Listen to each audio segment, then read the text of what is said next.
The blood issue in the back of our minds was bothering us because as Jehovah's Witnesses, if we freely gave a blood transfusion to our daughter, we'd be excommunicated. We'd be disfellowshipped.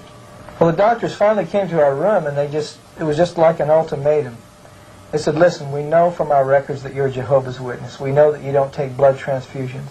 And the doctor looked me straight in the eye and said, Mr. and Mrs. Blizzard, you have to make a decision, yes or no, whether your child lives or dies. I remember going over to the bed and she had these cords and wires keeping her alive, life support systems, and holding this limp child that was our only daughter, and just going over to the window and looking out and watching the clouds and the sky and just started to weep. And I said, oh God, Jehovah, and I prayed to Jehovah. We just had a real distinct impression that we were supposed to obey God's law and go by what we had always been taught, and that we were to let our daughter die.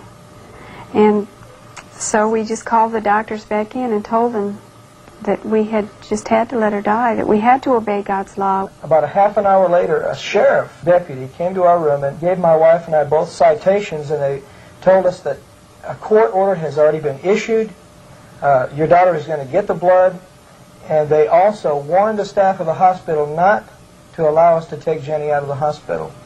And we were charged with child neglect and abuse. The witnesses, there was multitudes of them that came up to the room, just swarmed the room, tried to giving us watchtower articles about artificial blood, and you just can't let your child take that blood, and just putting this heavy guilt trip on us.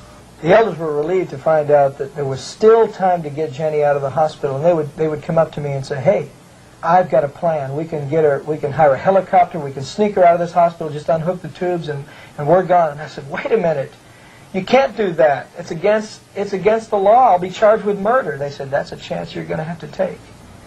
And I just told them, look, I just can't let my child die in that way. And the elders were just so upset. They left in a huff. They were mad. And one of the elders said on the way out, he looked me in the eye and said, you know what? I hope your daughter gets hepatitis from that blood. And that was just the straw that broke the camel's back. I was just broken here. My own people, God's organization, turning against me, cursing me, because I just wanted to see my child live. And so they left. And we were all alone. Even my own parents didn't come see us.